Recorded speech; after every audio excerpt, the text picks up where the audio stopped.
Hello everyone, स्वागत है आप सभी का हमारे यूट्यूब चैनल पर। आप देख रहे हैं स्टडी विद टारगेट। जी हाँ दोस्तों, आपको आज हम भूगोल के कुछ महत्वपूर्ण प्रश्न के बारे में बताएंगे। चलिए शुरू करते हैं बिना देरी किए हुए। पहला क्वेश्चन है,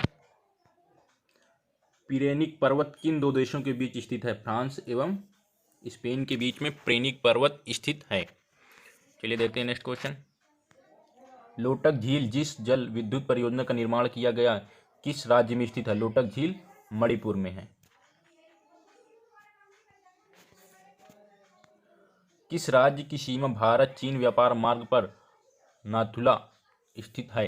सिक्किम में। नाथुला दर्रा भी है सिक्किम में। इसके बाद देखते हैं नेक्स्ट क्वेश्चन। यूरोप का काटपिट किस देश को कहा जाता है? यूरोप का काटपिट बेल्जियम को कहा जाता है। किस देश को कहा जाता है? बेल्जियम को। जब मैग्मा जमकर तस्तरी नुमा आकार ग्रहण कर लेता है तो क्या कहलाता है? लेपोलिथ कहलाता है। क्या कहलाता है? लेपोलिथ। मैग्मा होता है वो जमकर तस्तरी नुमा आकार ग्रहण कर लेता है तो उसे कहते हैं लेपोलिथ। इसके बाद देखते हैं नेक्स्ट क्वेश्चन। तंजानिया और युगांडा के बीच अंतर्राष्ट्रीय सीमा का निर्धारण किसके द्वारा किया जाता है?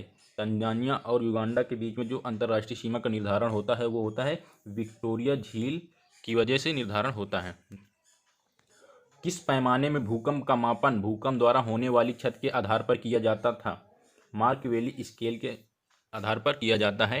भूकंप अगर कोई आता है तो उसका जो मापन होता है वो मार्क वेली स्केल के द्वारा किया जाता है। इसके बाद नेक्स्ट क्वेश्चन है, भारत में प्रथम कृषि सरगना किस वर्ष प्रारंभ की गई? जो कृषि सरगना भारत में प्रारंभ की गई है वो 1970 और 1971 के समय में प्रारंभ की गई थी। नैन्सी किस देश का प्रमुख औद्योगिक नगर है? ब्रिटेन का। कहाँ का? ब्रिटेन का नैन्सी प्रमुख औद्योगिक नगर है। लघु या मध्य हिमांचल क्षेत्र में किस प्रकार की चट्टानों की प्रधानता पाई जाती है? लघु या मध्य हिमालय क्षेत्र में किस प्रकार की प्रधानता पाई जाती है? अवसादी चट्टानों की प्रधानता पाई जाती है। इसके बाद देखते हैं नेक्स्ट क्वेश्चन। केंद्रमुख लौह अयस्क का निर्यात मुख्यतः किया जाता है मार्मुगांव एवं मंगलोर पतन से। मार्मुगांव एवं मंगलोर पतन से क्या होता है? केंद्रमुख लौह अयस्क का निर्यात मुख्यतः किया जाता है। इसके बाद देखते हैं नेक्स्ट क्वेश्चन। विश्व की कौन सी नदी भूमध्य रेखा को 2 बार क्रॉस करती है? कौन सी नदी है?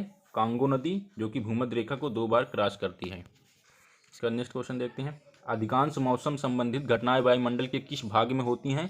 क्षोभ मंडल में होती। किस भाग में होती हैं? जो भी मौसम संबंधी घटनाएं होती हैं वो क्षोभ मंडल में होती हैं। इसके बाद देखते हैं नेक्स्ट क्वेश्चन। विश्व का सबसे बड़ा सक्रिय ज्वालामुखी मोना लोआ कहाँ स्थित है?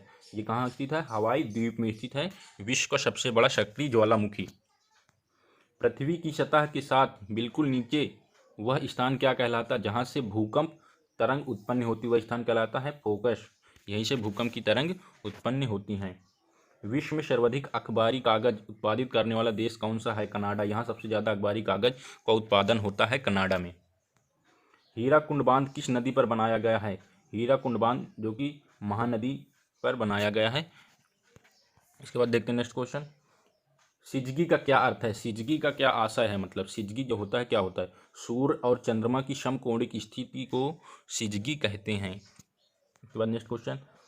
नूबियान मरुस्थल किस देश में स्थित है? नूबियान मरुस्थल जो है वो सूडान में स्थित है। सूडान। सिमलीपाल वन जीव अभ्यारण्य कहाँ स्थित है? सिमलीपाल वन जीव अभ्यारण्य उड़ीसा में मयूरभंज में स्थित है।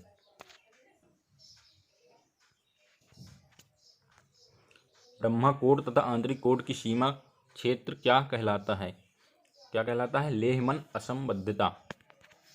नेक्स्ट क्वेश्चन देखते हैं। किस प्रकार की चट्टानों में जीवाश्म के अवशेष पाए जाते हैं? अवसादी चट्टानों में जीवाश्म के अवशेष पाए जाते हैं। इसके बाद देखते हैं नेक्स्ट क्वेश्चन। मृदा के ऊपरी संस्तरों के अवयव प्रवाहित जल के साथ निचले स्तरों में पहुंचते हैं, इस प्रक्रिया को क्या कहते हैं? अक्षपालन। जो मृदा के ऊपरी संस्तरों में अवयव प्रवाहित जल के साथ निचले स्तरों में पहुंचते हैं इस प्रक्रिया को अक्षपालन कहते हैं। तो दोस्तों हमारा ये पार्ट खत्म होता है और मिलते हैं आपको नेक्स्ट वीडियो में। तब तक के लिए आप सभी का बहुत बहुत धन्यवाद।